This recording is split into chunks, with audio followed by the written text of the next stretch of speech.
Usia Tengku Umar 19 tahun saat Belanda pertama kali memuntahkan meriamnya ke daratan Aceh. Perang yang dilakoninya kelak memiliki skenario yang berbeda dari kebanyakan pejuang Aceh lainnya. Umar kecil dikenal bengal. Ia kerap ditemukan sedang beradu jotos dengan segerombolan bocah di sudut kampung. Mardana Safwan dalam buku Tengku Umar tahun 2007 menggambarkannya sebagai bocah cerdik yang suka bertarung. Anak ini suka menyelesaikan masalah dengan tinjunya. Karena unggul di antara teman-teman sepantarnya, Umar pun dipilih menjadi pemimpin kelompok. Jiwa kepemimpinannya ditempa dari sini. Ia tidak gentar menghadapi keroyokan teman-teman dan bahkan ia sendiri berani menghadapi mereka semua, tulis Safwan. Orang-orang terkadang mendapati Umar sedang bersantai di pucuk pohon yang tinggi atau berenang membelah sungai berarus deras. Ia juga bisa berhari-hari tidak pulang karena ikut nelayan melaut tanpa sepengetahuan orang tuanya. Keberaniannya yang kelewat batas ini hanya pada mulanya saja mencemaskan orang tuanya. Kemudian mereka terpaksa membiarkan Umar karena dilarang pun tidak akan dihiraukan, lanjut Safwan. Bocah tengil itu lepas dari pingitan orang tuanya sejak umur 10 tahun. Umar bersama teman-temannya memutuskan melanglang buana dari satu tempat ke tempat yang lain, dari satu rimba ke rimba yang lain. Lanjut dikutip dari bukunya, Safwan mengatakan Umar tidak bersedia mengikuti pendidikan seperti anak-anak lainnya karena pengalaman hidup adalah sekolah bagi Umar dan pengalaman adalah guru yang paling berharga baginya dalam hidup. Sifat Umar yang pembangkang mulai berubah ketika usianya menginjak remaja. Perubahan terlihat dari sikapnya yang mulai menghargai orang lain serta bergaul dengan siapapun tanpa membeda-bedakan kasta. Menurut Safwan, silsilah Umar tersambung ke Datuk Makudum Sati, seorang perantau dari Minang. Leluhurnya itu sosok yang dimusuhi kemudian dikagumi khususnya oleh Sultan Aceh.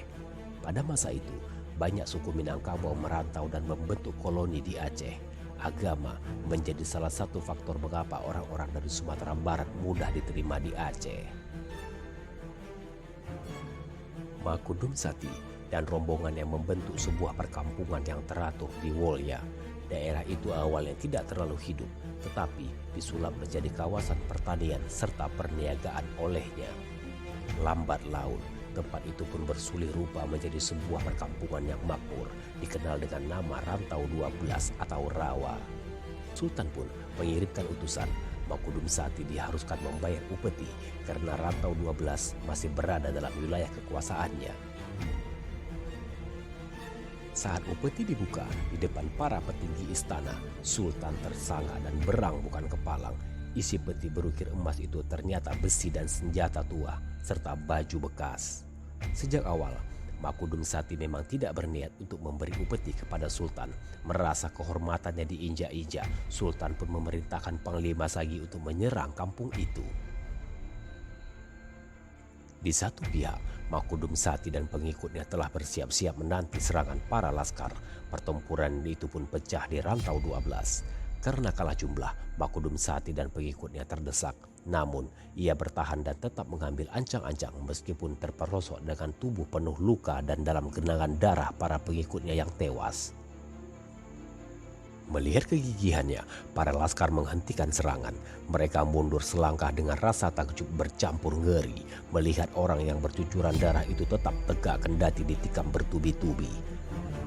Panglima Sagi akhirnya memutuskan untuk membawa Makudum Sati ke hadapan Sultan. Ia kemudian diberi satu syarat jika ingin diampuni. Syaratnya, dirinya harus meminum tuangan besi yang telah dileburkan, tak lain merupakan upeti yang pernah diberinya pada Sultan dahulu. Tes psikologis tersebut ternyata berhasil dilewati dan dirinya pun diangkat sebagai penjaga keamanan istana, lantas memperoleh kuasa sebagai hulu balang secara turun-temurun. Kisah Makudum Sati yang sakti mandraguna ditulis Tengku Lamrukan dalam hikayat Pocut Muhammad.